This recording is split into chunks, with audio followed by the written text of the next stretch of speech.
और अब आपके साथ जुड़ रहा हूं मैं स्वप्निल। इस वक्त की सबसे बड़ी खबर लगातार वो ऐलान, वो बयान बना हुआ है जो मुख्यमंत्री अशोक गहलोत ने दिया है।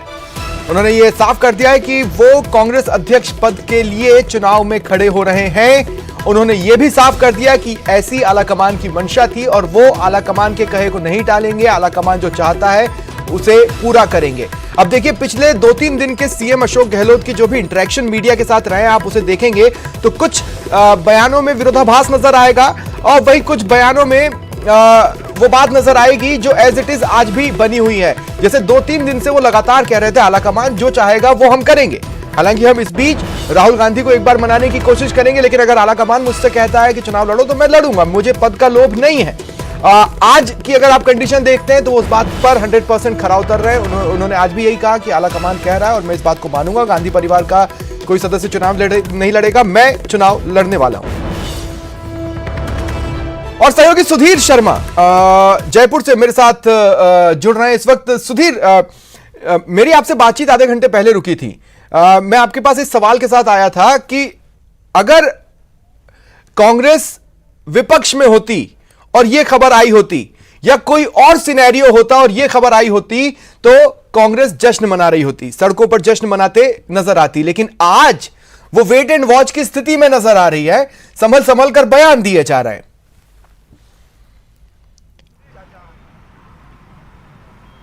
बिल्कुल ये सही कहा कि अगर आज राजस्थान में कांग्रेस विपक्ष में होती तो निश्चित रूप से, क्योंकि पहली बार राष्ट्रीय पार्टी का अध्यक्ष, जो कांग्रेस जो सबसे पुरानी पार्टी है, उसके अध्यक्ष के तौर पे राजस्थान के कोई व्यक्ति अगर उस पर विराजमान होते हैं, अध्यक्ष बनते हैं, तो निश्चित रूप से कांग्रेस पार्टी में जश्न का माहौल होता। लेकिन परिस्थितियां कुछ अलग है, क्योंकि जिसको अध्यक्ष बनाया जा रहा है वो प्रदेश का मुख्यमंत्री भी है और एक बार के नहीं तीसरी बार के मुख्यमंत्री है, वरिष्ठ नेता है।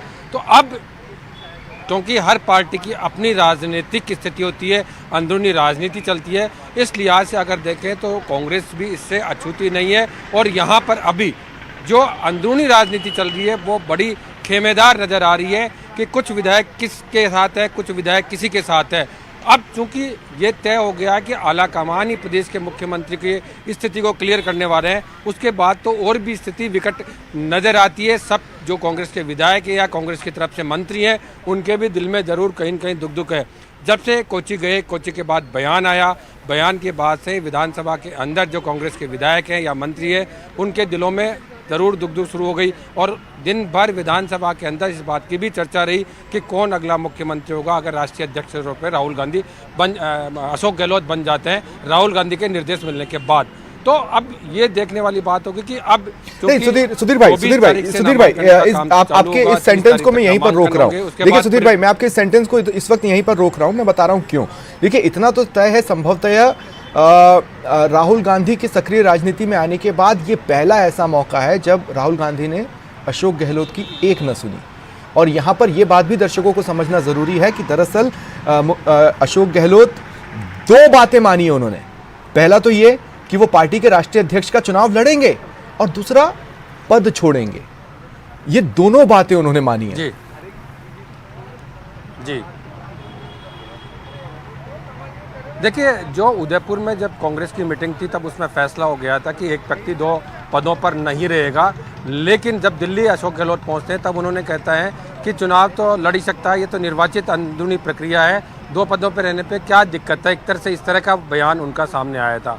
लेकिन जब वो कोची पहुंचे, राहुल गांधी से मुलाकात हुई, राहुल गांधी ने अपने प्रेस के सामने साफ कर दिया कि वो एजेंडा जो तय किया गया था उदयपुर का वो लागू होगा। और उसके बाद जब मुख्यमंत्री गहलोत का जो बयान आया उसमें यह भी तय हो गया कि वो चुनाव लड़ेंगे और पद भी छोड़ेंगे। तो ये स्थिति तो, क्योंकि अपने बड़े नेता और आलाकमान के तौर पे अगर कांग्रेस में देखा जाए तो सोनिया गांधी, राहुल गांधी, इन 2 या प्रियंका गांधी, इनको ही देखा जाता है कि आलाकमान के तौर पे उनके निर्देश मिलेंगे, उस हिसाब से काम करेंगे। अभी भी जो राजस्थान की राजनीति में सबसे ज़्यादा हमने चाहे प्रताप सिंह खाचरियावास से बात की हो, चाहे महेंद्र चौधरी जी से बात की हो, उनके भी इसी तरह के कि जो आलाकमान चाहेगा वो फैसला हमारे को सर्व रूप से मान्य होगा। लेकिन अगर 2-3 दिन पहले के अगर बयानों को देखा जाए तो ये होगा कि मेजॉरिटी के साथ में जिस व्यक्ति के साथ में वही मुख्यमंत्री बनेगा जिसके पास में सबसे ज़्यादा विधायक होंगे। लेकिन वो बयान आज की स्थिति में गौण नज़र आ रहा है। तो अब स्थिति साफ है कि पहले राष्ट्रीय अध्यक्ष का चुनाव होगा, उसके बाद पद छोड़ा जाएगा और पद छोड़ने के बाद आलाकमान तय करेंगे और वो राष्ट्रीय अध्यक्ष जो बनेंगे उनसे शायद सलाह मशवरे के बाद में ये तय होगा, उसके बाद यहाँ का नाम होगा। अक्टूबर का माह खासतौर से दीपावली पे हर्षोल्लास रहेगा, तो राजस्थान की कांग्रेस की राजनीति में भी इस तरह की उथल पुथल नजर रहने वाली है कि अब जो मंत्री आज है वो उस समय कितने लोग वापस करते हैं, कौन से नए लोगों को नए चेहरे मंत्री के तौर पे काम सियासत ये देखती है किसका दिया ज्यादा रोशन है और किसका दिया थोड़ा टिमटिमा रहा है और किसका दिया थोड़ा बुझा बुझा सा जल रहा है। और आप विश्वास मानिए कि अक्टूबर के एंड को आते आते ना सभी यही देख रहे होंगे, सभी सियासी पंडित भी इसी बात को भांपने की कोशिश कर रहे होंगे। रवि सिसोदिया मेरे साथ दिल्ली से जुड़े हैं। रवि, मैं आपके पास आ रहा हूं। देखिए, आपके पास आने से पहले सुधीर भाई से मेरी बात हो रही थी कि गहलोत ने दरअसल चुनाव लड़ने की ही बात नहीं मानी है, पद छोड़ने की बात भी मानी है। तो ये दो बातें हैं जो उन्होंने मानी है। अब देखना यह है कि वो अपनी कौन सी बात मनवा ले गए हैं, जिस पर मैं आगे बातचीत करूंगा। आपके पास मैं इस सवाल के साथ आ रहा हूं रवि कि देखिए 2020 में जब पार्टी तमाम झंझावतों से गुजर रही थी, उस वक्त कुछ तो सुलह समझौता हुआ था। ऐसा तो हो ही नहीं सकता कि कोई सुलह समझौता ना हुआ हो, लेकिन उस सुलह समझौते में जो कुछ भी निहितार्थ था उस तक पहुंचने का कोई एक्शन प्लान नहीं था। ये जो घटनाक्रम हम देख रहे हैं वो इशारा कर रहा है कि दरअसल वो एक्शन प्लान आनन फानन में बना, क्योंकि राजस्थान में अब अनरेस्ट सेटल हो रहा था पार्टी के भीतर। रवि,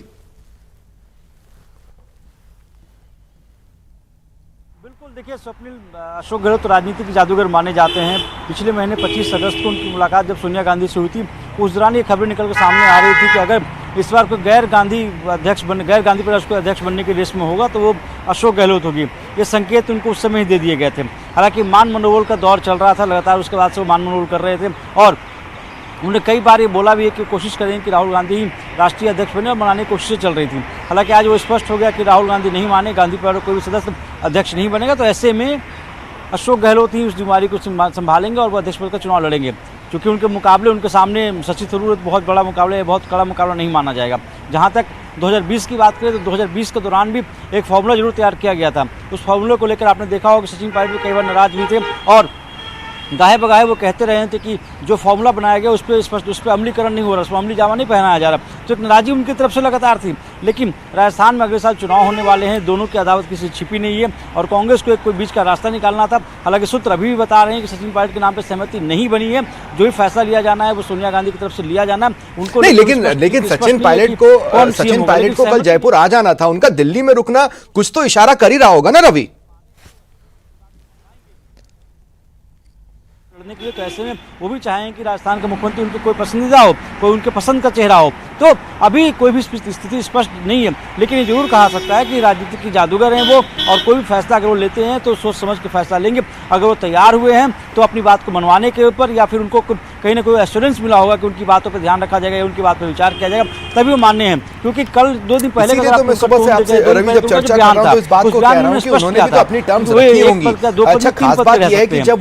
देखिए उन्होंने एक ऑप्शन रखा था कि ठीक है अगर आप मुझे चाहते हो कि मैं राष्ट्रीय अध्यक्ष बनूं, सुधीर भाई मैं आपके पास आ रहा हूं। जब अशोक गहलोत ने यह बात कही कि ठीक है अगर पार्टी चाहती है कि मैं राष्ट्रीय अध्यक्ष बनूं तो बनूंगा, लेकिन मैं एक पद और अपने पास रखूंगा। लेकिन जब उसकी संभावनाएं खत्म हो गई राहुल गांधी की फर्मनेस की वजह से, तो उन्होंने दूसरी बात भी मानी, लेकिन उन्होंने अपने टर्म्स भी रखे होंगे। इसलिए मैं कह रहा हूं कि 2020 में चाहे जो फॉर्मूला या चाहे जो समझौता हुआ हो, आनंद फानंद में उसका एक्शन प्लान बना है। दरअसल उस प्लान पर अमली जामे का कोई रोड मैप था नहीं। वो उस समय यह था कि चलो आगे जाके देखेंगे क्या होगा।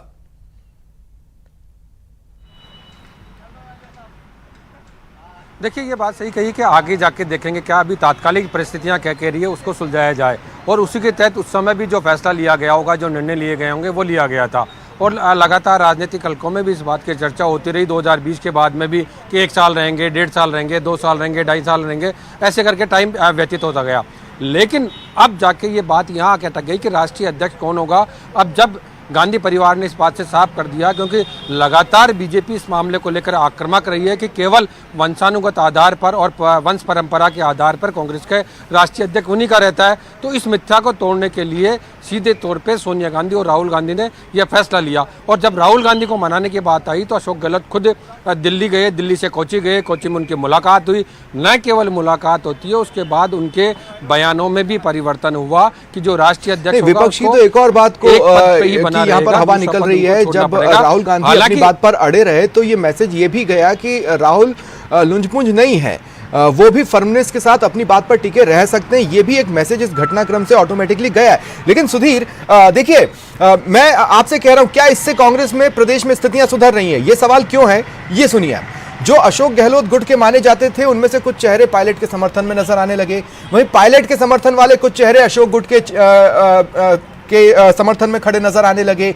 और इस बीच अगर हम मुख्यमंत्री अशोक गहलोत को देखें तो हालिया दिनों में ये साफ हमें पता चल गया कि वो चाहते हैं सचिन पायलट किनारे पर ही रहें, है ना। अब भी आप ये श्योरिटी के साथ नहीं कह सकते कि पार्टी में स्थितियां सुधरी हो।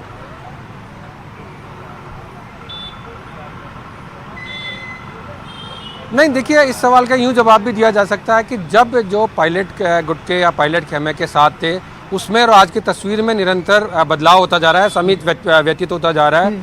अब चूंकि राष्ट्रीय अध्यक्ष की कमान भी अशोक गहलोत के पास आ जाएगी, तो जब 2023 के चुनाव होंगे तो टिकट का वितरण किस आधार पर होगा, टिकट मिलेगी या नहीं मिलेगी। अभी तात्कालिक छोटे से फायदे के लिए बड़ी चीज़ को नहीं छोड़ा जा सकता। तमाम जो राजनीतिक पंडित हैं उनके बीच में ये चर्चा है। दूसरा, जो खेमे के हैं उनके बीच में भी ये चर्चा होगी। तो तब की परिस्थिति में और अब की परिस्थिति में सीधे सीधे ये अंतर आ रहा है, क्योंकि जो पावरफुल पोजीशन होगी वो तो राष्ट्रीय अध्यक्ष होगी, उनके कहने पे ही आगे टिकट बदलेंगे। तो ये भी एक बड़ा मुद्दा जो बनता जा रहा है। समय की जो चाल है उसने ये परिवर्तन उनके विचार में या उनकी सोच में जरूर लाया है। जी चलिए, ठीक है रवि और सुधीर, आप दोनों का शुक्रिया।